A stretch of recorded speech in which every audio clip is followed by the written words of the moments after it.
जय श्री राम। जय श्री राम।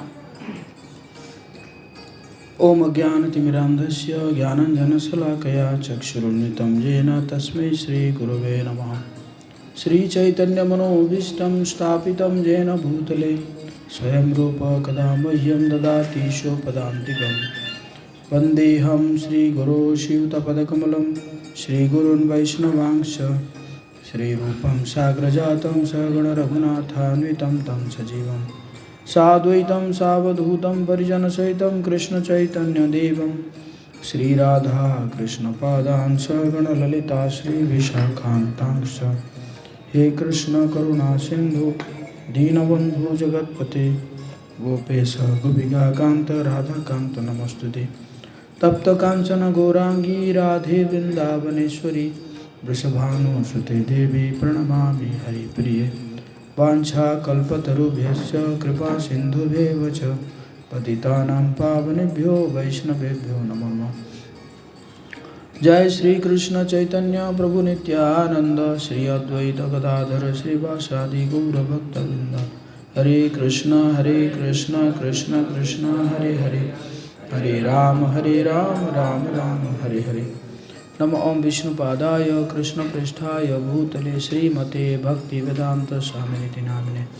नमस्ते सारस्वती देवी गौरवाणी प्रचारिणे निर्विशेष शून्यवादी पाश्चात्यदेशतारिणे। मूकं करोति वाचालं पङ्गुं लङ्घयति गिरिं यत्कृपातमहं वन्दे श्रीगुरुदिनतारिणे।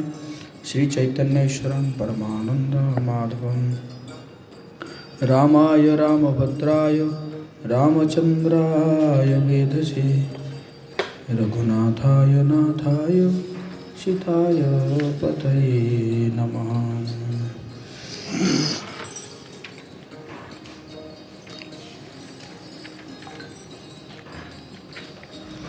बोलो जय श्री राम। तो राम कथा का आज चतुर्थ दिवस, द्वितीय सत्र। तो आप सभी का बहुत बहुत स्वागत है इस कथा में। तो आज हम प्रयास करेंगे, क्योंकि मैं देख रहा था कि मैं थोड़ा स्लो चल रहा हूँ और 3 दिन और बस कथा बाकी है और लगभग हम आधे तक पहुँचे हैं, मतलब आधे तक आज ही पहुँचेंगे। तो जो भी है थोड़ा सा और थोड़ा हम फास्ट चलेंगे। तो जैसे कि सुबह मैंने बताया था कि जटायु और रावण के बीच में बहुत ही लगभग 1 घंटा तक युद्ध हुआ। रावण बहुत असहाय हो गया था जटायु के साथ लड़ाई करते करते, क्योंकि जटायु जो है वो बार बार जो है उसके जो हाथ था तो उसके ऊपर चोंच मार रहे थे और एक बार तक गिरा दिए और उसके सारे सारथी घोड़ा सबको मार दिए थे। पुष्पक विमान का सारथी घोड़ा सबको मार के गिरा दिए थे। तो आखिर में जो है रावण क्या कर पाता है कि अपना जो तेज तलवार से जटायु का दोनों पंख को काट देते हैं और उसका पैर को भी काट देते हैं। तो जटायु जो है वहाँ पे गिर जाता है। तो अब जो है रावण सीता माता को लेकर चलता है और तो चलते चलते क्या होता है कि वो ऋषिमुख पर्वत जब आता है और उसमें सीता माता देखती है कि कुछ बानर बैठे हुए हैं, तो वो क्या करती है कि अपने जो भी कुछ अलंकार को अपने कपड़े में बांधकर वहाँ पे गिरा देती है और ताकि वो बानर को मिले तो वो भगवान राम जी को जो है सूचित करेंगे। तो उसके बाद फिर आगे जाते हैं और रावण जो है लेकर लंका में पहुंचा देता है और लंका में पहुंचा के फिर रावण जो है लेकर जाता है सीता माता को अपने महल में लेकर जाता है और कहता है कि सभी अपना जितने भी रानी थे उनको कहता है कि इनकी बहुत अच्छे से सेवा करना और इसको कभी भी ना डराना धमकाना नहीं है। फिर सीता माता को क्या करता है कि लेकर अपना राजमहल दिखाता है, सब राजमहल दिखाता है और दिखा के अपना बताता है कि यहाँ पे हमारे बूढ़ों और बच्चों को छोड़कर लगभग 32 करोड़ राक्षस है हमारे यहाँ पे, और मेरे जो है 1000 जो है मेरे पर्सनल सर्वेंट है, निजी सेवक है मेरे। तो अगर तुम बुद्धिमान हो तो तुम जो है ज़रूर राम को भूल जाओगी और मेरे पटरानी बन जाओगे और फिर हम लोग जो है आनंद भोग करेंगे हैं, और तुम्हें जो है सभी प्रकार के, और आप मान लो कि तुम पहला स्त्री हो जिसको मैं इतना रिक्वेस्ट कर रहा हूँ, इतना जो है अनुरोध कर रहा हूँ, और इससे पहले मैं किसी से अनुरोध नहीं किया था, प्रार्थना नहीं किया था। तो सीता माता रोती रही और रो के बोली कि मैं जो है अपने साथी के साथ कमल के फूलों से भरी एक झील में क्रीड़ा करती हुई एक हंसिनी हूँ, और तुम जो है क्या है कि झील के किनारे चक्कर काटते हुए एक बतख हो, है ना, और तुम मेरे साथ जो भी चाहे कर सकते हो, लेकिन तुम्हारा ये जो वासना है वो कभी भी सफल नहीं होगा, और ज़रूर राम जो है तुम्हें आके विनाश करेंगे। तो रावण जो है बहुत क्रोधित हो जाता है, और क्रोधित होने के बाद बोलता है कि इसको जो है अशोक वाटिका ले जाओ, और फिर धमकी देता है कि मैं जो हूँ तुम्हें 1 साल का समय देता हूँ, 12 महीना का समय देता हूँ, 12 महीना में तुम अगर राज़ी नहीं हुए तो फिर मैं तुम्हें अपने किचन में, है ना, तुम्हें काट कर बनाऊंगा और ब्रेकफास्ट करूंगा, है नाश्ता करूंगा तुम्हारा, ऐसे करके सीता माता को धमकी देता है। तो सीता माता अशोक वाटिका में पहुंचते हैं। हालांकि अशोक वाटिका जो है बहुत सुंदर था, लेकिन सीता माता बहुत दुखी थी, और अब ऊपर से देवता लोग तो सब कुछ देख रहे हैं और उनको बड़ा अच्छा लग रहा है कि हाँ जहाँ चलो हमारा जो प्लानिंग है वो सफल हो रहा है ना, जैसे हम प्लानिंग किए थे वैसे ही हो रहा है। लेकिन ब्रह्मा जी इंद्र को बुला के कहते हैं कि कहीं ऐसा ना हो कि दुख के मारे भोजन छोड़ दे और बेचारे ऐसे करके अगर प्राण चले जाए सीता माता का, तो तुम एक काम करो, एक खीर लेकर जाओ उनको खिलाने के लिए सीता माता को, और निद्रा देवी को साथ में लेकर जाओ। तो इंद्र क्या करते हैं कि निद्रा देवी को साथ में लेकर जाते हैं, और निद्रा देवी के प्रभाव से सारे असुर सो जाते हैं। फिर जो है इंद्र सीता माता के पास जाते हैं और पूछते हैं कि मैं जो है इंद्र हूँ और मैं कुछ आपको जो है खीर खिलाने के लिए लेकर आया हूँ। तो सीता माता विश्वास नहीं करती है कि ये इंद्र है, तो कहते हैं कि आप अपना दिव्य रूप दिखाइए। तो फिर इंद्र जो है अपना रूप दिखाते हैं, तो सीता माता देखती है कि उनका पैर जो है वो ज़मीन पे नहीं पड़ रहा है और उनका कोई परछाई भी नहीं आ रहा है, जो कि देवताओं का ऐसे लक्षण है। देवताओं का पैर जो है ज़मीन पर नहीं पड़ता और उनका कोई परछाई नहीं आता। तो फिर माता समझ जाती है, फिर वो जो है वो खीर खाती है। मतलब वो खीर ऐसा था कि बस एक बार खा ले तो कई दिनों तक, है ना, कई सालों तक, दिनों तक नहीं, कई सालों तक जो है भूख नहीं लगेगी। इस प्रकार खीर था। तो उसको जो है सीता माता जो है खा लेती है। उसके बाद जो है फिर इंद्र जो है वो चले जाते हैं। और हाँ, खीर खाते वक्त सबसे पहले सीता माता राम और लक्ष्मण को अर्पित करती है, और अर्पित करने के बाद ही उसको खीर को खाती है। तो फिर रावण कहता है कि ये राम जो है बड़ा शक्तिशाली है, अब मैं जानना चाहता हूँ कि वो आगे क्या कर रहा है। तो इसलिए रावण क्या करता है कि 8 अनुचरों को भेजता है जनस्थान में, कि ताकि वो राम जी के पीछे पीछे रहे और देखे कि राम क्या कर रहे हैं।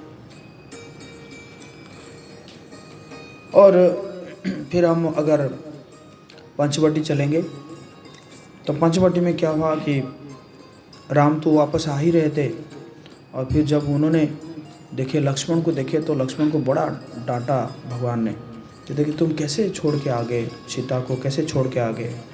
तो लक्ष्मण ने कहा क्या करूं, वो बहुत ज़्यादा लज्जापूर्ण बात करी मेरे से क्रोध के मारे। उन्होंने कहा कि शायद मैं आपको मतलब चाहता हूं कि आप मर जाए। और बाबा अंदर आ जाओ। अच्छा, तो सीता माता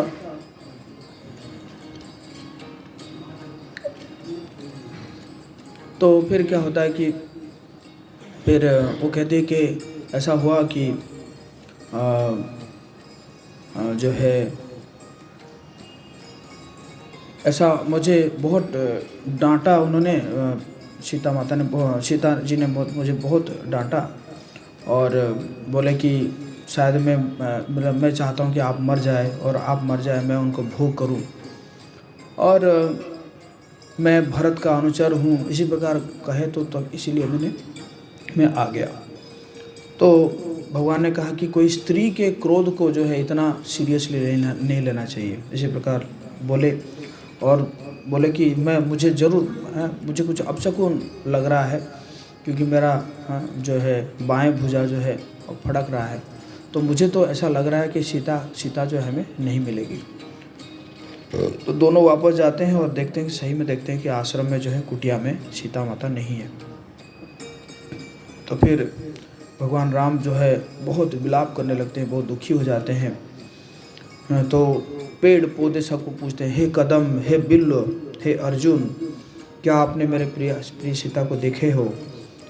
मेरे प्रिय सीता को पीली साड़ी पहने और अपने केशों में फूल लगाए हुए इस रास्ते से जाते हुए देखा है क्या? इसका मतलब उस दिन सीता माता जो है पीली साड़ी पहनी हुई थी।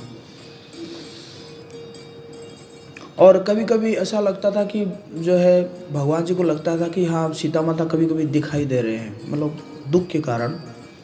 तो इसलिए कहते थे कि तुम ऐसे मेरे से दूर क्यों भाग रही हो, हैं? तुम क्यों ऐसे लुका छिपी का खेल खेल रहे हो मेरे से, हैं? तुम मुझसे बात क्यों नहीं कर रहे हो? तो इसी प्रकार जो है भगवान विलाप कर रहे थे। और इसी प्रकार जो है बहुत जगह ढूंढने लगे। फिर कहे कि अरे एक बार जाके जो गोदावरी नदी में तो देखो कहीं वहाँ पे कमल का फूल तो नहीं तोड़ रही होगी। तो पहले लक्ष्मण जाते हैं और लक्ष्मण वापस आते हैं, फिर भगवान भी खुद जाते हैं, देखते हैं कि वहाँ पे है नहीं।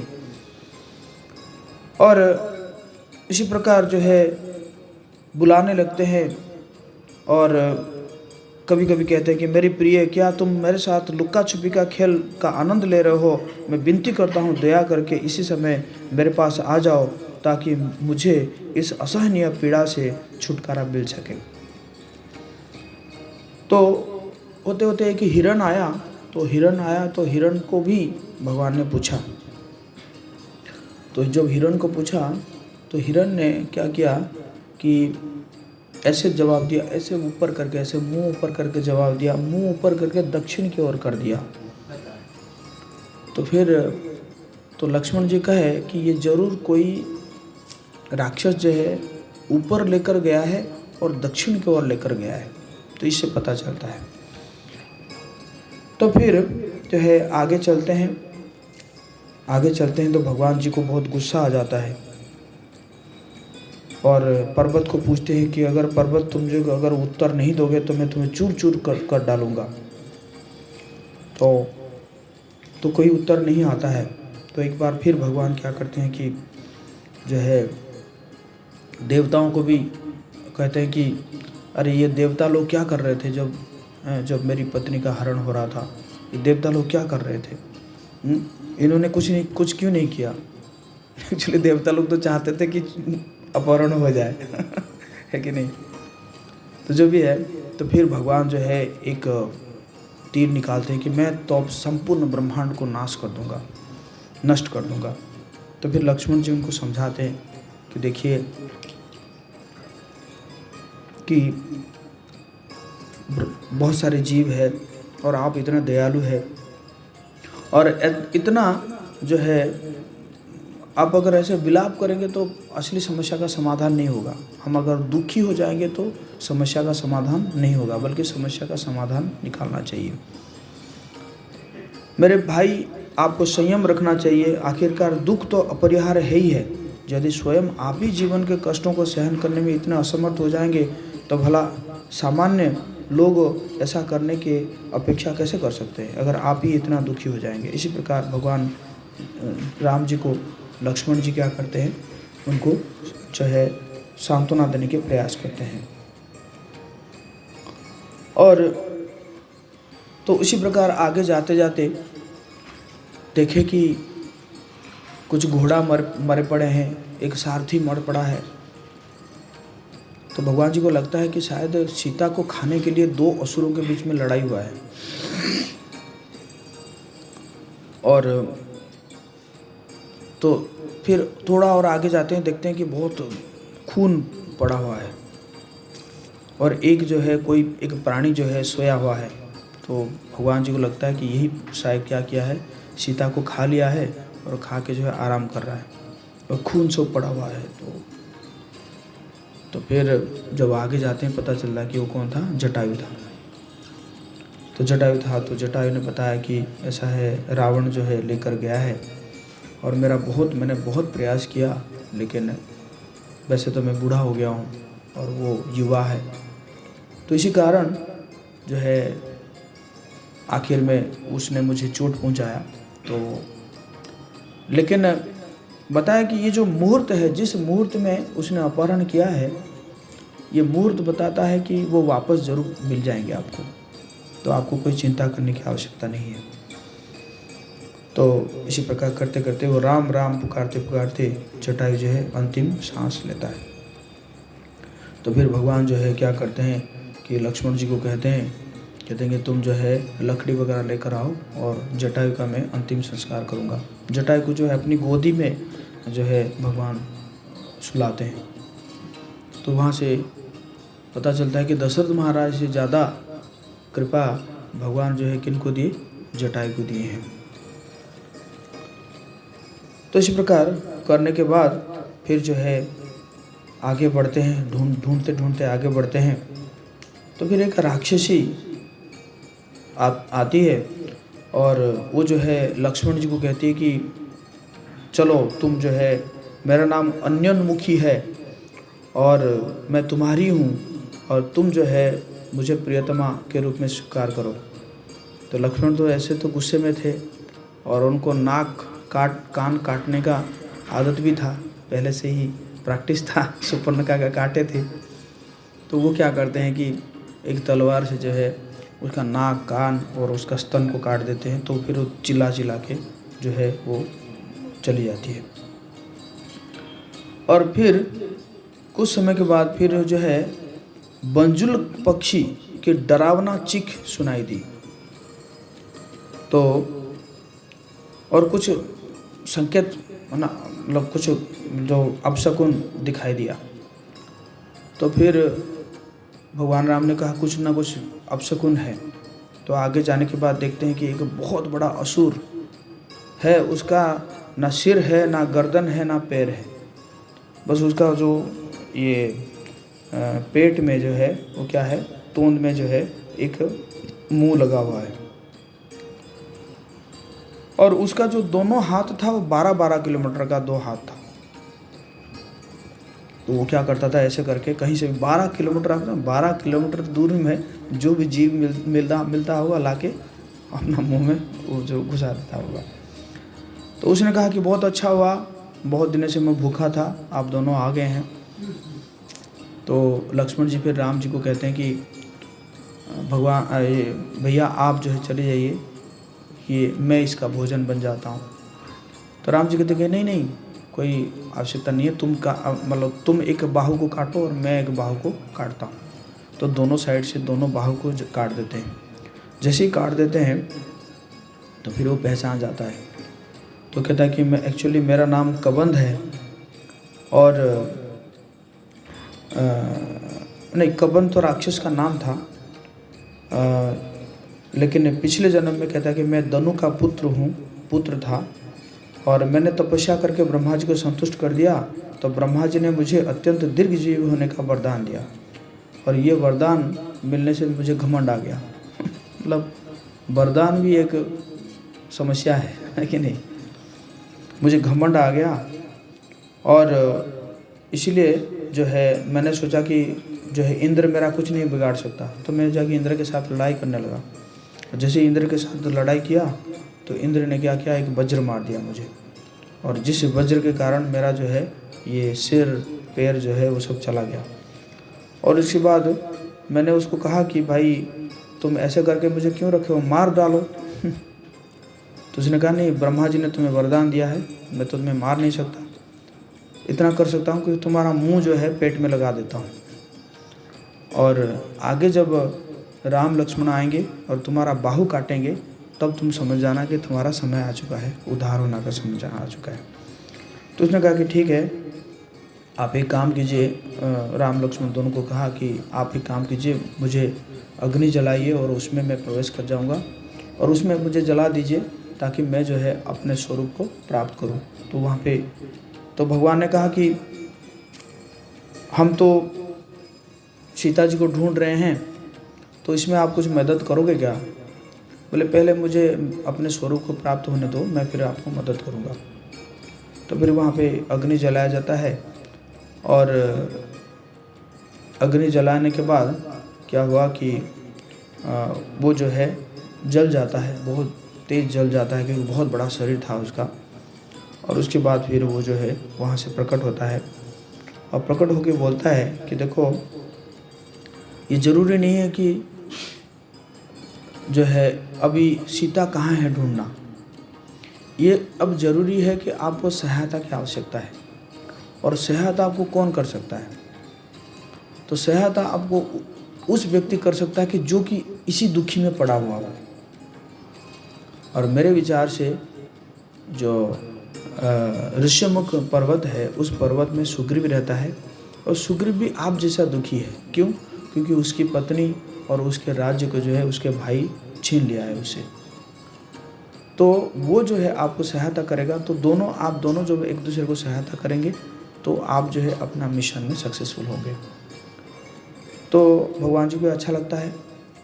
लेकिन उसके बाद बोले कि उसके पास जो है पंपा सरोवर है, और पंपा सरोवर में क्या है कि वहाँ पे एक शबरी रहती है, और वो शबरी जो है मतंग मुनि की शिष्या है, और वो जो है आपको इंतज़ार कर रही है बहुत दिनों से। हालांकि उसको जाने का, ब्रह्मलोक जाने का उसका समय हो चुका है, लेकिन वो आपका इंतज़ार कर रही है। आपको दर्शन करके वो चली जाएगी, और फिर वो रास्ता बता देगी सुग्रीव के पास जाने का। तो इसी प्रकार आप जा सकते हैं। तो फिर जो है भगवान चलते हैं, और जाते जाते पहुँचते हैं पंपा सरोवर के पास, मतंग मुनि के आश्रम में पहुँचते हैं। जैसे ही पहुँचते हैं तो उनको शबरी जो है वो बहुत अच्छा उनको स्वागत करती है, और स्वागत करके उनको पूरा आश्रम दिखाती है। और आश्रम दिखाने के बाद फिर जो है वो क्या करती है कि फिर वो कहती है कि ऐसे तो मुझे जाने का समय हो चुका था, लेकिन मैं आपका ही इंतज़ार कर रहा था। तो आप एक काम कीजिए कि मुझे जो है आपके सामने ही मैं जो है भगवत धाम जाऊंगी।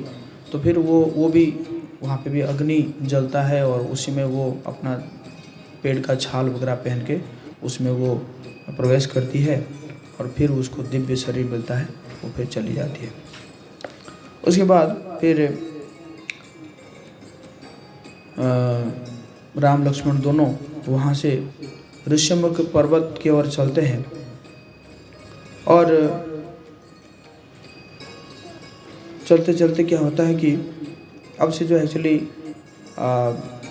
वाल्मीकि रामायण में ये अरण्य कांड का समापन होता है और किष्किंधा कांड यहाँ से शुरू होता है। तो इसके बाद चलते चलते तो वहाँ पे क्या होता है कि हनुमान जी सुग्रीव जो है दूर से देखते हैं कि दोनों कोई बलशाली व्यक्ति आ रहे हैं, तो उनको बड़ा घबराहट होता है, तो इधर उधर होने लगते हैं और कहते हैं कि ये तो सुग्रीव ने भेजा है, बाली ने भेजा है। तो फिर हनुमान जी कहते हैं कि आप इतना चंचल मत होइए, पहले हम जानते हैं कि क्या कारण है उनका आने का। तो सुग्रीव कहते हैं कि आप जाओ और जाके उनको पूछो और कि वो बाली ने भेजा कि और किसी कारण से आए हैं। तो हनुमान जी जो है वो जाके पहुंचते हैं और जाके ब्राह्मण की वेश में जाके पहुंचते हैं और पहुंचने के बाद वो क्या कहते हैं, पहुंचते हैं और बहुत सुंदर वार्तालाप करते हैं और इतना सुंदर शुद्ध भाषा में बोलते हैं। तो लक्ष्मण जी कहते हैं कि ये तो ऐसे बोल रहे हैं जैसे वेद का वाक्य है, ऐसे बोल रहे हैं हम। तो फिर वो कहते हैं कि मैं हनुमान हूँ और मैं सुग्रीव का मंत्री हूँ और मैं जानना चाहता हूँ आप जो है किस कारण इस जगह में आए हैं। तो फिर यहाँ पे तुलसीदास जी लिखते हैं, तापर में रघुबीर दुहाई,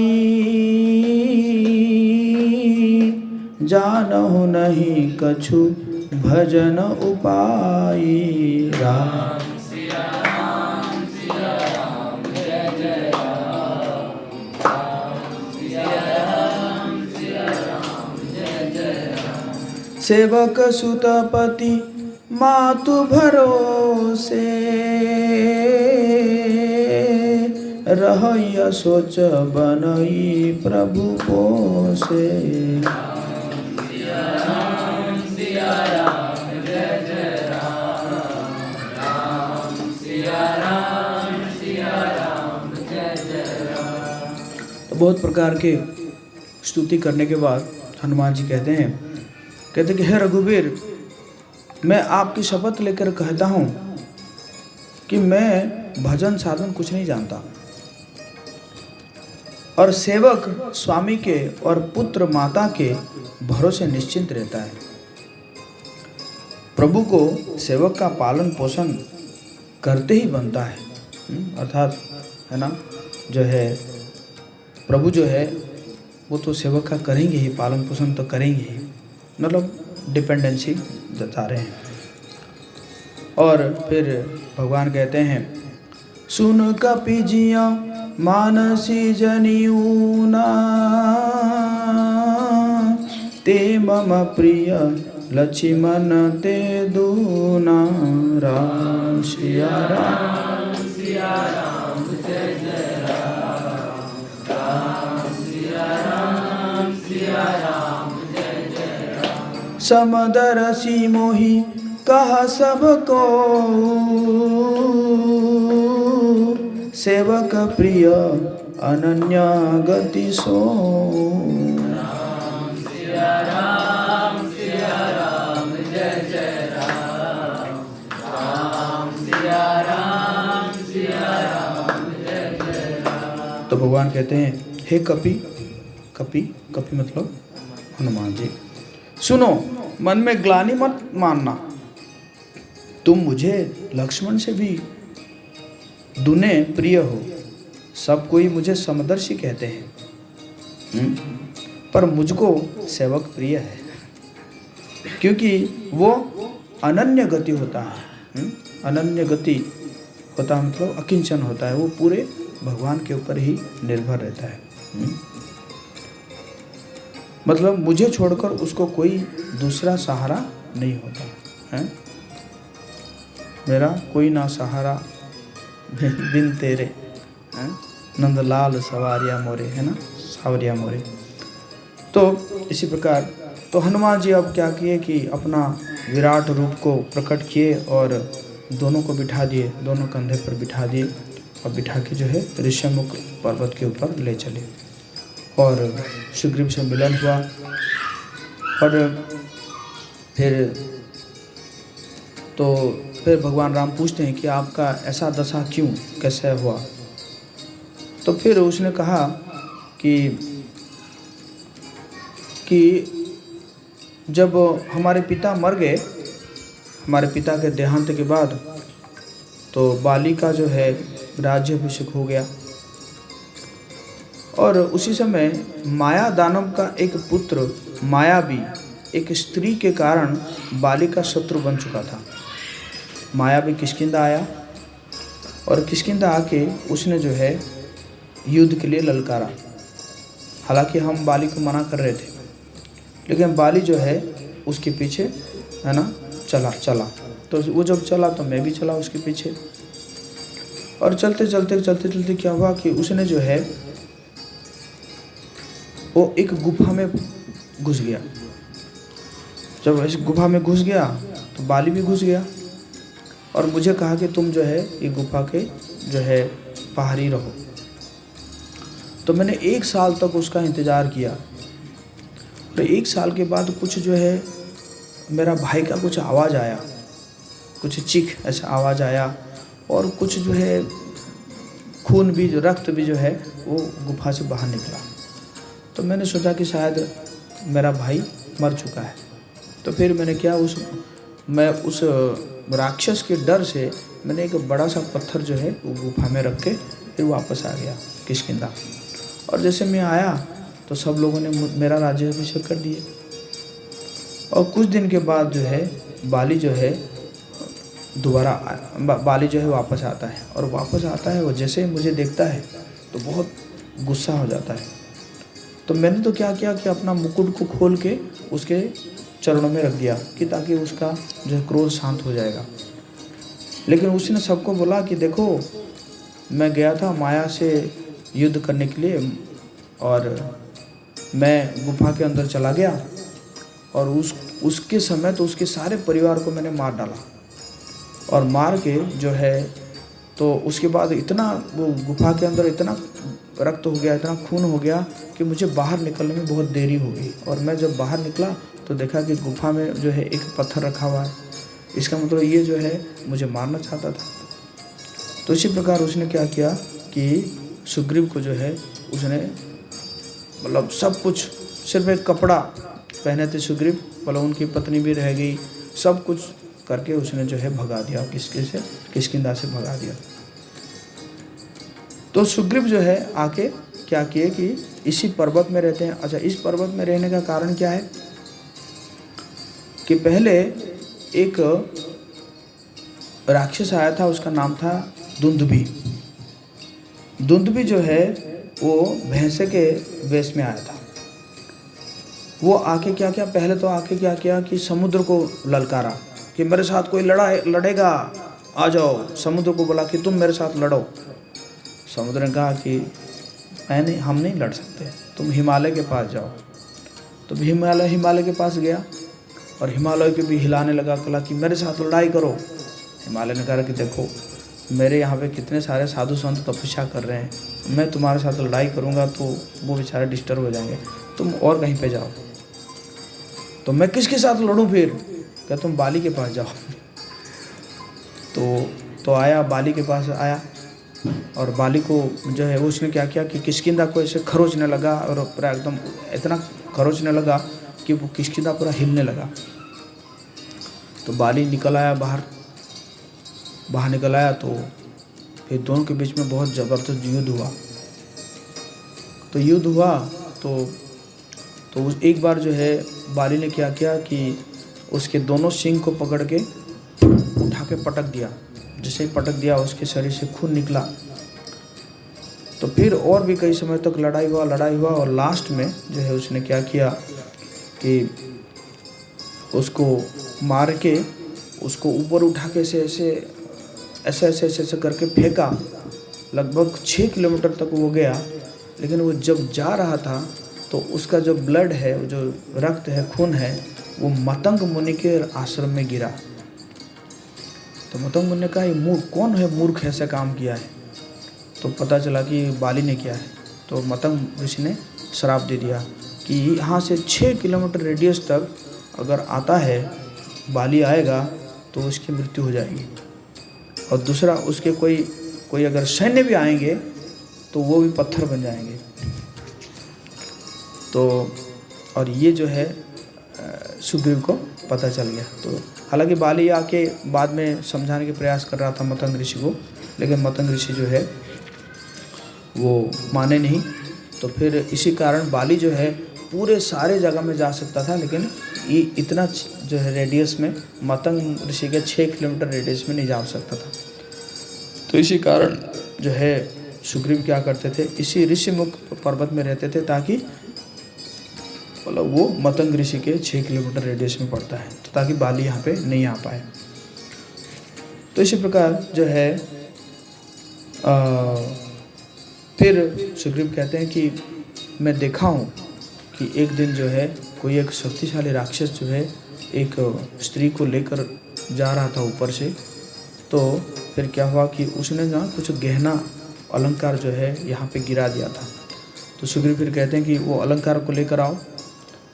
तो लाके अलंकार दिखाते हैं तो भगवान जो है विलाप करने लगते हैं, और उसके बाद वो दिखाते हैं, लक्ष्मण जी को दिखाते हैं कि माता का जो सीता माता का कान का वो दिखाते हैं। तो लक्ष्मण जी कहते हैं कि देखिए मैं तो नहीं जानता हूँ, ये सब तो नहीं पहचानता हूँ, लेकिन हाँ मैं उनका जो है चरण का जो अंगूठी है उसको मैं पहचान सकता हूँ। क्यों? क्योंकि मैं रोज़ जो है उनके चरणों को स्पर्श करता था, चरणों को जो है रोज़ स्पर्श करता था, तो मैं उसको पहचान सकता हूँ।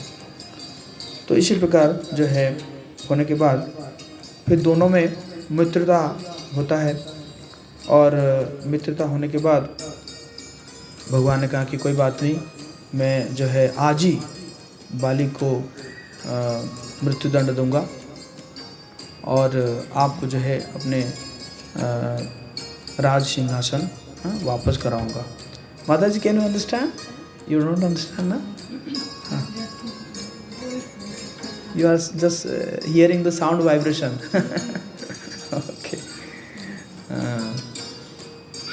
So, तो क्या हुआ कि फिर दोनों में मित्रता हुआ, और लेकिन अभी सुग्रीव को भरोसा नहीं है कि जो है बाली को ये मार पाएंगे, क्योंकि बाली जो है बहुत शक्तिशाली था। और दूसरा था कि बाली के साथ जो भी लड़ाई करेगा ना, उसका आधा शक्ति जो है वो उसी के पास चला जाएगा। इसलिए मतलब उसका शक्ति 1.5 गुना हो जाएगा, और जो सामने वाला शक्ति उसका शक्ति जो है आधा हो जाएगा। तो क्या हुआ कि तो फिर सुग्रीव कहा कि मैं कैसे समझूं कि आप मार सकते हो। तो उसको लेकर गए, भगवान जी को लेकर गए कि फिर दिखाए कि एक हड्डी पड़ा हुआ था। बोले कि ये जो दुंदुभी राक्षस जो आया था तो उसी का हड्डी है, और इसको जो है इसका बॉडी को जो है उन्होंने शरीर को 6 किलोमीटर तक फेंका था, और अगर आप इसको जो है अपने पैरों से फेंक सकते हैं तो मैं मानूंगा। तो फिर भगवान राम जो है अपने पैरों के चरण की अंगुली से ऐसे फेंकते हैं तो बहुत दूर तक वो जाके गिरता है। सुग्रीव कहता है कि ये तो हड्डी है, इसके अंदर तो उस समय तो इसके ऊपर मांस था, रक्त था, तो कितना भारी था, और वैसे भी बाली जो है थका हुआ था। तो फिर दिखाते हैं कि 7 जो है साल वृक्ष दिखाते हैं। तो 7 साल वृक्ष जो है दिखाते हैं कि कहते हैं कि बाली जो है ना एक बार 7 तीर में ये 7 वृक्षों को जो है वो काट दिया था, छेद दिया था। तो फिर तो भगवान राम क्या करते हैं, एक तीर लेते हैं और एक ही तीर से वो 7 वृक्षों को क्या कर देते हैं, छेद कर देते हैं। तो फिर सुग्रीव मान जाता है कि हाँ तब तो ये कर सकते हैं। तो सब लोग जाते हैं, साथ में जाते हैं, और जो है सुग्रीव जाके ललकारता है, बाली को ललकारता है। तो जब बाली को ललकारता है तो बाली तुरंत दौड़ के आता है, और आने के बाद जो है क्या करता है कि दोनों के बीच में घमासान लड़ाई होता है। लेकिन भगवान जी के साथ मजबूरी क्या हो गया कि दोनों एक ही जैसा देख रहे थे, तो किसको तीर मारे वो कुछ समझ ही नहीं पा रहे थे भगवान। और कुछ ही समय में सुग्रीव जो है वो बहुत दुर्बल पड़ गया और सुग्रीव जो है दौड़ने लगा। तब बाली ने कहा, कायर कहीं का, आज मैं तुझे छोड़ रहा हूँ, अगली बार नहीं छोड़ूंगा। तो सुग्रीव जो है बहुत एकदम है ना ये क्षत विक्षत होकर आके पहुँचे। और उसके बाद फिर भगवान भी जाके पहुँचे। तो उन्होंने कहा कि अगर आपको सहायता नहीं करना था तो आप क्यों मुझे भेजे थे, मुझे मरण के दिशा में क्यों भेजे थे। तो भगवान ने कहा कि मित्र देखिए, मेरी मजबूरी ये थी कि आप दोनों एक ही जैसे देख रहे थे और इसी कारण जो है मैं जो है पहचान नहीं पाया। तो फिर लक्ष्मण जी को भगवान कहते हैं कि एक गज पुष्पी की एक माला लेकर आओ और उसको जो है सुग्रीव को पहना दो। फिर सुग्रीव को पहना दिया जाता है। फिर सुग्रीव जाते हैं ललकारने के लिए। जब जैसे ललकारते हैं तो फिर बाली आता है और इस समय जो है तारा उसकी जो पत्नी उसको रोकती है, कहती है कि देखो अभी आप उसको मार के आए थे और दोबारा फिर वो आया है, इसका मतलब उसको कोई सहायता कर रहा है। और मैं तो अंगद से खबर लिया हूँ कि दो जो है दशरथ के पुत्र राम और लक्ष्मण आए हैं उसको सहायता देने के लिए। बाली ने कहा कि वो दोनों तो महात्मा है, वो मुझे क्यों मारेंगे, मैंने उनका कुछ बिगाड़ा थोड़ी हूँ, वो मुझे क्यों मारेंगे। तो इसी प्रकार अनसुना करके जो है बाली चलता है। फिर दोनों के बीच में घमासान लड़ाई होता है और फिर जैसे ही सुग्रीव दुर्बल पड़ जाते हैं और सुग्रीव भी इशारा दे देते हैं, तो फिर भगवान जो है एक शक्तिशाली तीर मारते हैं और उस तीर जो है जाके बाली को लगता है और बाली जो है तुरंत गिर पड़ता है। और गिर पड़ने के बाद वो कहता है कि फिर भगवान राम से प्रश्न पूछता है कि आप कैसे महात्मा हैं, आप जो है आपका मैंने क्या बिगाड़ा था और आपने मुझे किस अपराध से मारा है और आपने पीछे से क्यों मुझे मारा। तो भगवान राम कहते हैं कि तुम ना एक तो वानर हो और तुम्हारे मंत्री भी सब वानर है, इसी कारण तुम्हें कुछ बुद्धि शुद्धि है नहीं।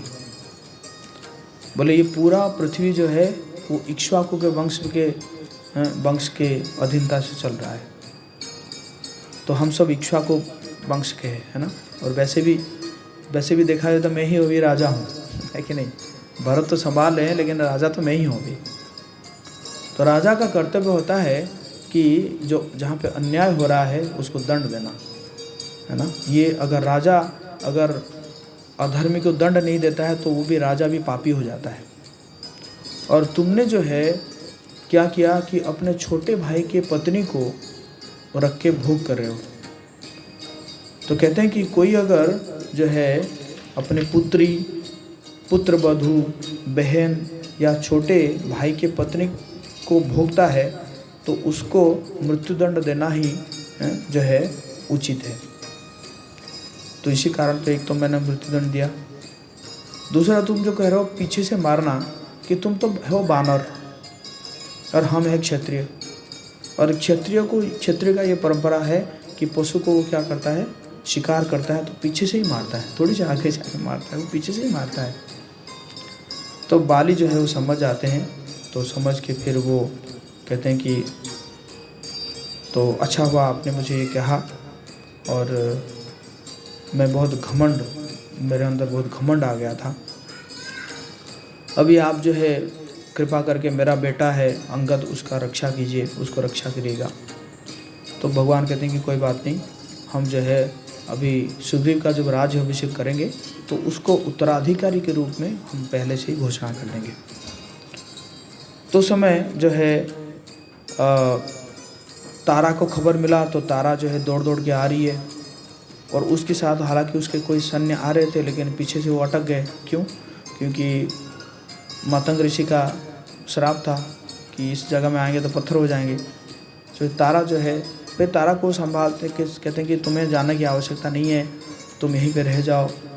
तो तारा कहती है कि कोई बात नहीं, मुझे जो है कोई राज्य का अभिलाषा नहीं है और मैं तो अपने पति के साथ ही जो है रहना चाहती हूँ। तो फिर वो तारा पहुँचती है और बहुत विलाप करने लगती है।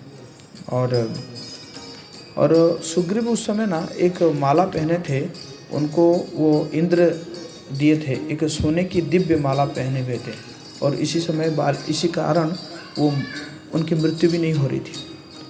तो फिर वो सुग्रीव को कहते हैं कि उस माला को उतारने के लिए, और बहुत विलाप करते हैं।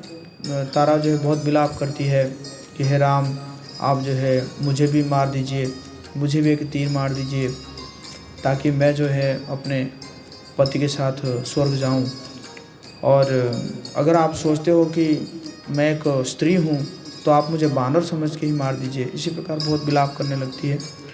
तो भगवान उसको समझाते हैं और सुग्रीव भी रोने लगता है, कहता है कि हालांकि मैं सफल हो गया लेकिन अभी भी मुझे बड़ा दुख है, मैं ऐसे क्यों किया करके। तो भगवान उसको समझाते हैं और फिर बाली जो है कि मृत्यु हो जाती है और फिर उसको लेकर जो है अंतिम क्रिया किया जाता है। जो पालकी लेकर आए थे उसी पालकी में उसको लेकर जाते हैं और उसका अंतिम संस्कार किया जाता है। तो उसके बाद फिर सुग्रीव जी का जो है वो अभिषेक कर दिया जाता है और अंगद को भी जो है वो उसका उत्तराधिकारी बना दिया जाता है। हालांकि भगवान राम जी को भी आमंत्रण कर रहे थे कि आप आइए अभिषेक में, राज्याभिषेक में। भगवान ने कहा नहीं, मुझे वनवास हुआ है इसीलिए मैं किसी नगर में प्रवेश नहीं करूँगा। तो फिर लक्ष्मण जाते हैं और हनुमान जी जाते हैं और उनका अभिषेक हो जाता है। लेकिन उस समय बारिश का मौसम शुरू हो जाता है। तो जब बारिश का मौसम शुरू हो जाता है तो फिर भगवान कहते हैं कि ठीक है, आप लोग अभी 4 महीना आराम कीजिए। 4 महीने के बाद जब पतझड़ का मौसम आएगा तब जो है हम फिर सीता की खोज में लगेंगे। तो अब जो है सुग्रीव अब राजा बन गए और इतनी सारी रानियां हैं, तो इंद्रिय भोग में इतना तल्लीन हो गए, उनको समय का पता ही नहीं चला कि कब जो है समय बीता जा रहा है। एक समय में हालांकि हनुमान आके उनको समझाए कि देखिए बारिश का मौसम जा चुका है और अभी आपको है ना जो वचन दिए थे आपने राम जी को, उसको पालन करना चाहिए। तो सुग्रीव को थोड़ा सा होश आया तो वो जो है नील को बुलाए, नील है ना, नील को बुला के बोले कि संसार में जितने भी वानर है सभी वानर को खबर कर दीजिए 15 दिन के अंदर यहाँ पे आके पहुँचे। इतना कहे फिर जाके अपने भोग में लग गए। और इस साइड भगवान राम ने देखे कि पतझड़ ऋतु भी आ गई है, जमीन भी सूखकर सख्त हो गया है, अब सुग्रीव मिलने ही नहीं आ रहा है। तो फिर वो जो है लक्ष्मण जी को कहते हैं कि देखो ये वानर राज जो है उसने जो है अपना वचन निभाने का काम नहीं कर रहा है। उसने वचन दिया था मुझे जो है सहायता करेगा। तो आप जो है जाओ और किष्किंधा में जाके उसको थोड़ा सब जो है समझा के आओ कि जिस रास्ते में बाली गया है वो रास्ता अभी भी खुला है। तो इतना जब कहते हैं लक्ष्मण जो है बहुत क्रोध से चलते हैं और जाके जो एक गुफा में उनका जो राजमहल बनाया हुआ था तो उस गुफा में प्रवेश करते हैं। और प्रवेश करते तो जो भी रास्ते में आता है सब एकदम तोड़ फोड़ करके, कोई पेड़ पौधा जो भी आता है तोड़ फोड़ करके जाते हैं। वानर जो है जो भी वानर मंत्री थे, सेना थे, वो क्या करेंगे कुछ समझ नहीं पाता कि युद्ध करे या ना करे। तो इसी प्रकार रहते हैं। और उसके बाद फिर लक्ष्मण जाते हैं राजमहल में, जो प्रवेश करते हैं तो फिर अंगद जो है वो दौड़ के जाता है सुग्रीव के पास जाता है। और तब तक जो है सुग्रीव जो है वो तारा के साथ काम वासना में लगे हुए थे। सुग्रीव जाता है तो उनको मतलब अंगद जाते हैं तो जाके उनको प्रार्थना करते हैं, उनका पैर पकड़ते हैं कि ऐसा है लक्ष्मण आ गए हैं, बहुत क्रोध में आए हुए हैं। और तब तक जो है सुग्रीव एकदम नशे में है, तारा भी नशे में है। तो कुछ समय के बाद होश आता है सुग्रीव को, फिर उठ के बैठता है तो कहता है कि क्या करना चाहिए, लक्ष्मण जी को इतना क्रोध क्यों आ रहा है। और बोले कि आप जो है अपना वचन नहीं पालन कर रहे हैं। तो बोले कि उसके लिए तो मैंने खबर दिया हूँ, है ना, जो बानर को लाने के लिए। तो फिर वो क्या करते हैं कि तारा को भेजते हैं। तो तारा आती है। वैसे तो तारा जो है नशे में थी और उसका वस्त्र भी थोड़ा ढीला पड़ा था, तो इसलिए लक्ष्मण जो है चुप हो जाते हैं। लक्ष्मण जी उसके चरणों की ओर देखते हैं, पैरों की ओर देखते हैं तारा की, और फिर देख के कहते हैं कि ये जो है तुम्हारे पति जो है वचन को पालन नहीं कर रहे हैं और इतना समय हो गया है। और तो फिर तारा जो है कहते हैं कि ठीक है, आप आइए, अंदर आइए और उनको समझाइए। तो फिर वो लक्ष्मण जी अंदर जाते हैं तो सुग्रीव जो क्षमा मांगते हैं, और सुग्रीव ने कहा कि मैंने बता दिया हूँ। तो फिर भी लक्ष्मण कहे कि आपको आके कम से कम भैया से मिलना चाहिए था। तो कहे कि ठीक है, मैं जो है तुरंत आऊँगा। तो इसी प्रकार लक्ष्मण जो है वो वहाँ से चले जाते हैं। और जैसे ही चले जाते हैं तो और वहाँ पे इतना कहते हैं कि देखिए, वेदों में मद्यपान करने वाले, चोरी करने वाले, पवित्र वचन को भंग करने वाले, इसके लिए तो प्रायश्चित है, लेकिन कृतज्ञ व्यक्ति के लिए कोई प्रायश्चित नहीं है ना। तो फिर जो है तारा ने कहा कि नहीं, वो कृतज्ञ नहीं है, वो तो भोग विलास में थोड़ा सा जो है समय को भूल गए थे, और है तो बानर। आप देखिए, इतने कई मुनि ऋषि जब उसी इसमें पड़ जाते हैं, है ना, और तो ये तो बानर है, क्या करें। तो इस प्रकार समझाते हैं। तो लक्ष्मण जो है वो क्रोध को त्याग देते हैं और फिर क्रोध को त्याग कर वापस जाते हैं। तो फिर सुग्रीव जो है वो पहुंचते हैं यहाँ पे जो है भगवान राम जी के पास पहुंचते हैं। और तब तक जो है कई बानर सेना आ चुके थे, बहुत सारे बानर सेना आ चुके थे। तो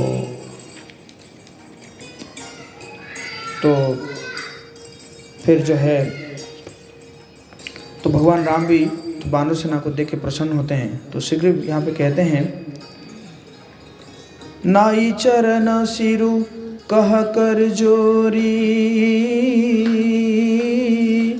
नाथ मोहि कछु नाही न खोरी। राम सिया राम सिया राम जय जय राम, राम सिया राम जय जय राम। अतिशय प्रबल देव तब माया, छूट ही राम करहु जो दाया। राम सिया राम जय जय राम, राम सिया राम जय जय राम। तो सुग्रीव जो है भगवान राम के चरणों में अपना सिर नवाकर कहते हैं, हे नाथ, मुझे कुछ भी दोष नहीं दे। हे देव, आपकी माया अत्यंत प्रबल है हैं? आप जब दया करते हैं हे राम, तभी यह छूटती है। भगवान राम को प्रति से कहते हैं। और वैसे भी भगवान कृष्ण भी भगवद गीता में कहते हैं, दैवी हिंसा गुणमयी मम माया दुरतया, माम एव प्रपद्यन्ते माया में ताम तरंति। कि मेरा ये जो माया है, दैवी माया है, मम माया दुरतया, बहुत मुश्किल है इस माया को पार कर पाना। लेकिन कोई मेरा शरणागत होता है तो फिर वो माया में ताम तो इस माया को जो है वो पार कर जाता है। तो वही यहाँ पे सुग्रीव इसी प्रकार कह रहे हैं। तो इसके बाद जो है सभी बानर का सेना आगे, लगभग लाखों लाखों बानर आगे। ऐसे तो एक जगह में वर्णन है कि जब रावण भेजता है कि गिनाने के लिए कि कितने बानर है, तो वो जब आके बोलते हैं, आगे आके बोला जाएगा युद्ध के समय में, तो इतना अरब खरब बानर कहा जाएगा, तो रावण तुरंत कहेगा कि पानी लाओ, मैं पानी पीना चाहता हूँ। इतना संख्या था बानरों का, मतलब पूरे संसार में सभी बानर जो है इकट्ठा हो गए थे, है ना। बानर मतलब एक प्रजाति है, बानर मतलब बंदर नहीं है। बानर जो है क्या करते हैं ना, वो भाषा, मनुष्य की भाषा बोलते हैं। बानर मतलब वो वनस्पति खाते हैं, है ना। तो एक नस्ल है वो, है ना। मनुष्य और जो है वैसे मतलब जब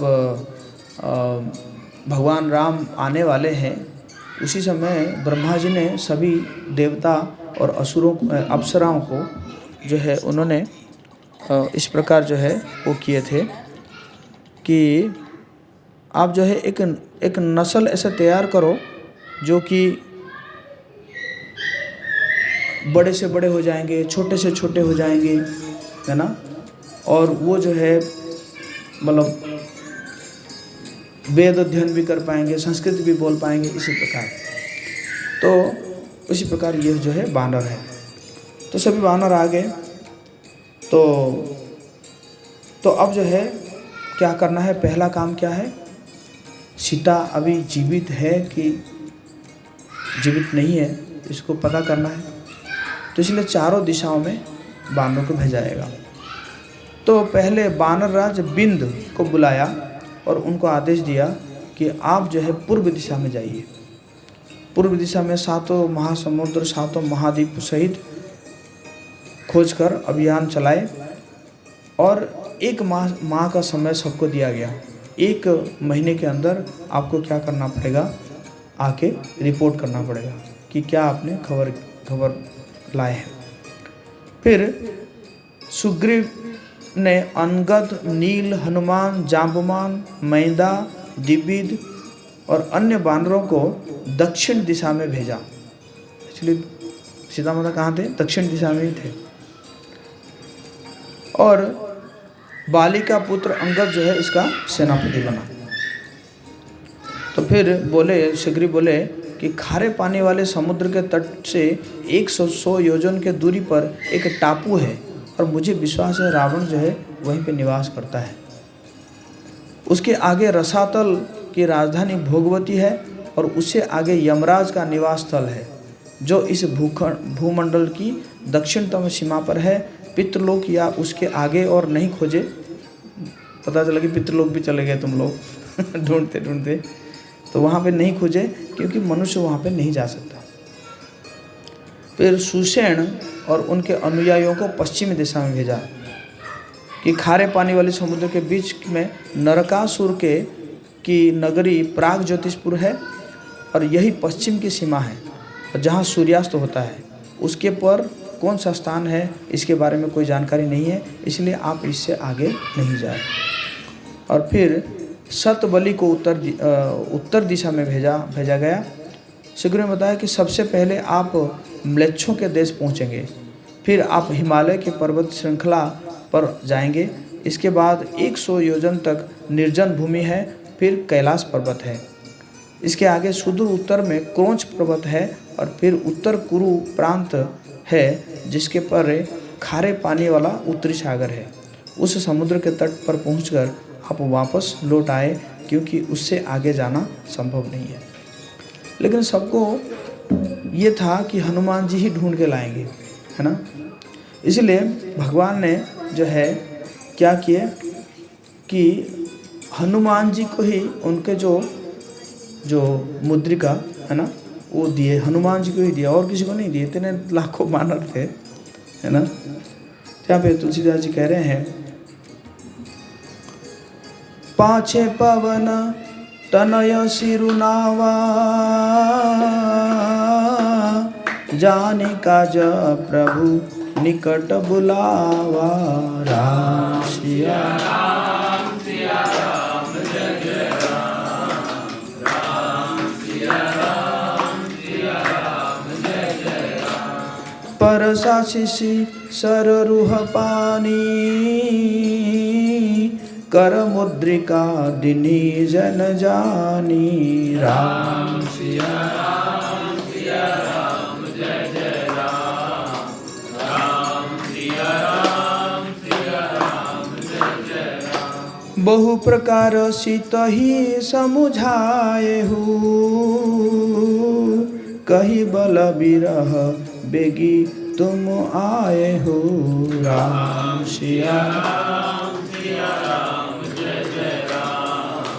राम सिया राम जय जय राम। हनुमत जन्म सुफल करी माना, चले हृदय धरी कृपा निधाना। राम सिया राम जय जय राम। राम सिया राम जय जय राम। तो सबके पीछे पवन सुत श्री हनुमान जी ने सिर नवाया। कार्य का विचार करके प्रभु उन्हें अपने पास बुलाया। उन्होंने अपने कर कमल से उनके सिर का स्पर्श किया तथा अपना सेवक जानकर उन्हें अपने हाथ की अंगूठी उतार कर दी और कहा, बहुत प्रकार से सीता को समझाना। मतलब वो कंफर्म है, भगवान कंफर्म है कि हनुमान जी करेंगे, और किसी को नहीं बोले भगवान जी। बहुत प्रकार से सीता को समझाना और मेरा बल तथा विरह कहकर तुम शीघ्र लौट आना। हनुमान जी ने अपना जन्म सफल समझा और कृपा निधान प्रभु को हृदय में धारण करके वे चले। तो इस प्रकार चलने लगे और कुछ ही दिन में जो बाकी सब जगह से जो पूर्व दिशा, उत्तर दिशा और पश्चिम दिशा, ये सब से जो भी गए थे ढूंढने के लिए वो सब वापस आ गए। और लेकिन जो अंगद के नेतृत्व में गए थे वो जो है ऐसे जगह में गए कि क्या हुआ कि कहीं पे पानी नहीं था, कहीं पे फल फूल नहीं था।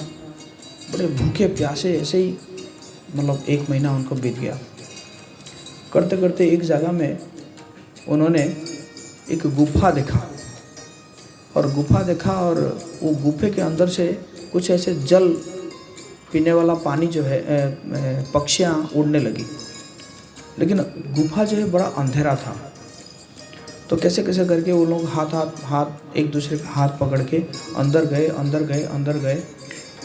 और अंदर जाने के बाद उन्होंने देखे कि बहुत सारे फल फूल पानी वगैरह है, सब एकदम बढ़िया सा एकदम पिए।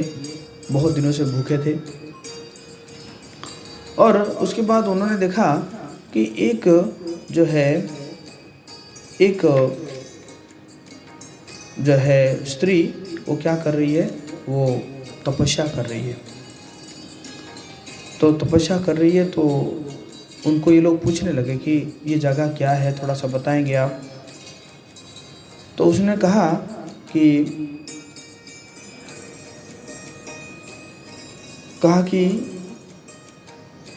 कि ये जो है इस गुफा का नाम ऋक्ष बिल है और यह माया दानव द्वारा निर्मित है।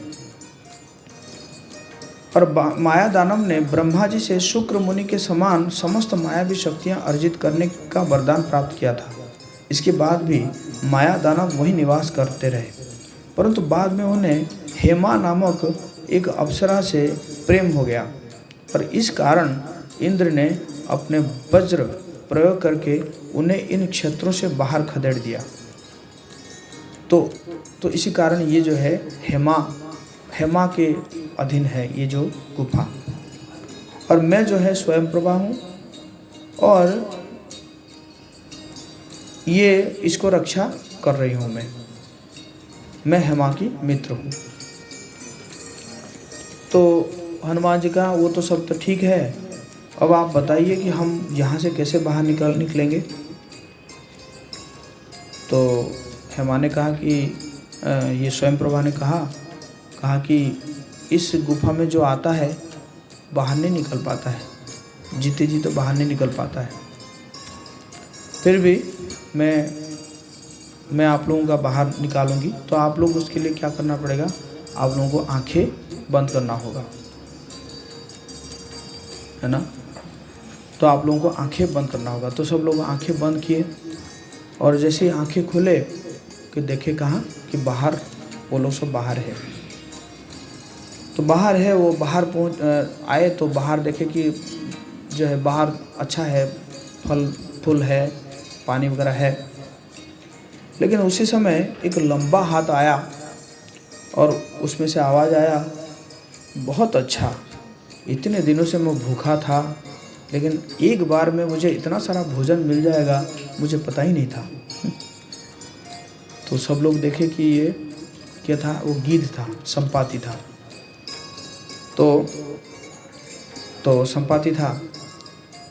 तो फिर जो है अंगद को बड़ा गुस्सा आ गया। अंगद ने कहा कि देखो, ये सब कारण जो है कैकेयी है, कैकेयी के कारण जो है इतना सब हुआ। देखो जटायु जैसे महात्मा का मृत्यु हो गई कैकेयी के कारण। तो जो संपाति था कहा कि जटायु, वो तो मेरा छोटा भाई है, बताइए बताइए क्या हुआ, उसको क्या हुआ। फिर वो सब बताया कि ऐसा ऐसा हुआ है, जटायु के साथ जो है रावण का लड़ाई हुआ है और इसी कारण जो है रावण ने उसको मार दिया है। तो फिर वो कहता है कि जो हम दोनों दो भाई है, और एक बार हमने क्या किया कि ऊपर उड़ के गए और उड़ के जाके हमने इंद्र को भी पराजित कर दिया, हम दो भाई ने। और फिर उसके बाद फिर हमने कहा और भी ऊपर जाएंगे, तो हर ऐसे ऊपर गए और जैसे ही हम सूर्य के निकट गए तो जो मेरा भाई जटायु जो है वो तो मूर्छित हो गया गर्म के मारे। तो मैंने उसको अपने पंख में जो है ना ढक के मैं उसको नीचे लाया और वो तो ठीक से आ गया, लेकिन मेरा पंख जो है जल गया और फिर जो है मैं इसी पर्वत में गिर गया। और तो बोला कि तो एक दिन मैंने देखा था, एक दिन मुझे जो है मेरा बेटा जो है वो मुझे खाना ला के देता था, उसका नाम है सुपार्श्व। और लेकिन एक दिन जो है वो कोई खाना नहीं लेकर आया। तो मैंने पूछा कि क्यों नहीं खाना लेकर आया है। बोला आज मैंने देखा कि एक राक्षस जो है एक स्त्री को लेकर जा रहा था, और वैसे मैंने तो सोचा कि दोनों को मार के जो है आपके लिए मांस लेकर आऊँगा, लेकिन उस राक्षस ने जो है मुझे जो है विनती किया कि मुझे छोड़ दे करके। तो फिर मैं आ गया। तो फिर संपाति कहता कि इसी से पता चलता है कि वो राक्षस जो है रावण था, और वो जो है जो स्त्री को लेकर जा रहा था वो कौन थी, वो सीता थी। तो अब जो है उन्होंने कहा कि ठीक है, मुझे ना अब आप लोग ले चलिए, थोड़ा सा नीचे ले चलिए, समुद्र में ले चलिए, ताकि मैं तर्पण करूं अपने भाई के लिए, जटायु के लिए मैं तर्पण करूं। तो ये लोग कहे कि अरे अभी तो कह रहा था हमें खाएगा, अब कह रहा है कि इसको उठा के लेकर जाओ। चलो जो भी है, जटायु का भाई है।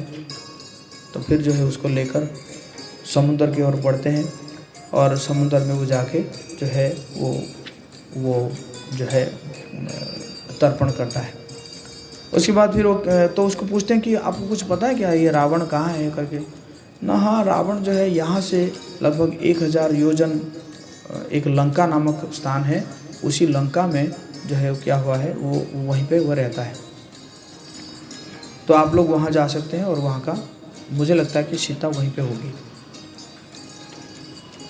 तो इतना कहते ही वो क्या हुआ, उसका ना पंख जो है दोबारा आने लगा।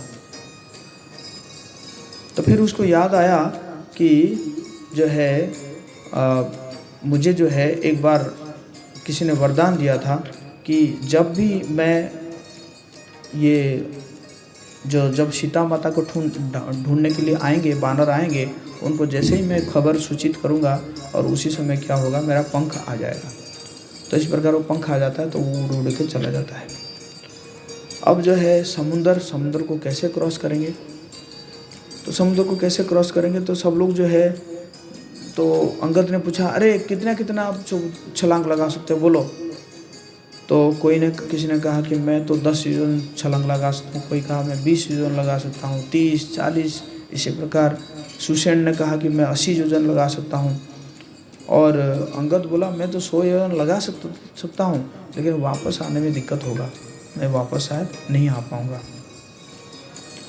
और जाम्बवान बोले मैं क्या बोलूँ, मैं तो जब युवा था तो उस समय तो कितना छलांग लगाता था, कितना छलांग लगा, ये तो मेरे लिए कुछ है ही नहीं। बोले जब वो जो त्रिविक्रम जब पूरे ब्रह्मांड को नाप लिए थे 3 पग में, मैंने उनका 14 बार परिक्रमा किया था, है ना। लेकिन क्या करूँ, अब तो बूढ़ा हो गया हूँ। तो अंगद ने बोले कि ठीक है, फिर ऐसा करते हैं, यहीं पे जो है ना उपवास करते हैं, निराहार होकर यहीं पे प्राण त्याग कर देते हैं। वापस जाने का तो कोई फ़ायदा है नहीं, वापस जाएंगे तो वहाँ पे पिटाई होगी क्योंकि हमने कुछ खबर नहीं लेकर आए हैं। तो फिर किसी ने कहा कि नहीं ऐसा नहीं है, सुग्रीव ऐसा नहीं करेंगे, आप चलिए। तो फिर अंगद कहते हैं क्या मैं सुग्रीव को क्या बोलूँ, सुग्रीव भी बाली से कम नहीं है, अभी जो है बड़े भाई की पत्नी को भोग कर रहा है इसी प्रकार अंगद कहते हैं। तो जो भी है, फिर जाम्बवान कहते हैं कि मुझे पता है जो है ना कौन जाएगा, तो वो है हनुमान। फिर हनुमान के बारे में बताते हैं कि एक बार क्या हुआ कि एक अप्सरा थी जिसका नाम था पुंजिकस्थला एक अप्सरा थी। और वो अप्सरा को एक ऋषि ने जो है उनको श्राप दिया कि तुम जो है जाके वानर राज कुंजर के पुत्री अंजना के रूप में तुम्हारा जन्म होगा। तो वानर राज केसरी से अंजना का विवाह तो हो गया, लेकिन एक दिन वो एक जगह में बैठी हुई थी, तो वायुदेव जो है उससे आकर्षित हो जाते हैं और वायुदेव क्या करते हैं कि उसको निर्वस्त्र कर देते हैं और फिर उसको आलिंगन करते हैं। तो फिर वो चिल्लाने लगती है कि मैं सती पत्नी हूँ और मैं जो है अपने पति के प्रति समर्पित हूँ, आप कौन हैं? तो वायुदेव कहते हैं कि मैं तुम्हारे शरीर का पवित्रता को मैंने कुछ नहीं किया है, बल्कि मैंने तुम्हारा मन में प्रवेश किया हूँ, इसी कारण तुमसे एक बहुत बलशाली पुत्र जन्म होगा। उसके तुरंत कुछ ही समय के बाद हनुमान जी का जन्म होता है। और हनुमान जी का जब जन्म होता है तो हनुमान जी दूसरे दिन क्या करते हैं, जब सूर्यदेव को देखते हैं तो एक छलांग लगाते हैं सूर्यदेव को, है ना, फल समझ के खाने के लिए एक बार छलांग लगाते हैं। लेकिन एक छलांग से नहीं हो पाता है तो फिर वो गिर जाते हैं, और जैसे ही गिर जाते हैं तो उनका जो थोड़ी जो है ना क्या हो जाता है, टूट जाता है, इसलिए उनका नाम क्या पड़ता है, हनुमान, है ना। फिर दोबारा जब जाते हैं तो इंद्र को अच्छा नहीं लगता, तो इंद्र क्या करते हैं, उसके वज्र मारते हैं, तो फिर वो गिर जाते हैं, अचेत हो जाते हैं। और जैसे अचेत हो जाते हैं तो वायुदेव को बड़ा गुस्सा आता है, तो वायुदेव क्या करते हैं कि सारे संसार के सबके जो है श्वास को बंद कर देते हैं। तो सब लोग एकदम दौड़ के आते हैं, फिर वायुदेव को प्रसन्न करते हैं और सभी जो है हनुमान जी को क्या करते हैं, उनको जो है आशीर्वाद देते हैं, वरदान देते हैं। और तो वरदान देते हैं, लेकिन एक समय में हनुमान जी जो है किसी ऋषि मुनि को जो है वो परेशान कर रहे थे। तो ऋषि मुनि बोले कि तुम जो है सारा शक्ति भूल जाओगे, जब तुम्हें याद दिलाया जाएगा तब तुम्हें याद आएगा। तो इसीलिए जाम्बवान कहते हैं कि हे हनुमान उठो, हैं, आप जो है छलांग लगाओ। और जैसे ही इसको सुनते हैं हनुमान जी के अंदर उत्साह आ जाता है और हनुमान जो है उनके विराट रूप में आ जाते हैं और कहते हैं कि ये लंका को छलांग मारना क्या, मैं तो लंका को उखाड़ के भी लेकर आ जाऊंगा यहाँ पे। बोले जय बजरंगबली की। तो इसी प्रकार करके फिर हनुमान जी जो है वो कहते हैं कि मैं महेंद्र पर्वत के ऊपर चढ़ता हूँ, क्योंकि महेंद्र पर्वत ही मैं जो छलांग लगाऊंगा उसके जो उस दबाव को वो सहन कर सकता है। तो इसी प्रकार हनुमान जी जो है महेंद्र पर्वत के ऊपर चढ़ जाते हैं और इसके बाद वो छलांग लगाएंगे। इसके बारे में हम कल सुबह चर्चा करेंगे। तो इसी प्रकार यहाँ पे किष्किंधा कांड जो है वो समापन होता है। श्री राम कथा महामहोत्सव की जय। श्री श्री सीताराम लक्ष्मण हनुमान की जय। जगत गुरु श्री प्रभुपाद की जय। जय गौर सीतानाथ प्रेमानंद हरि हरि बोल।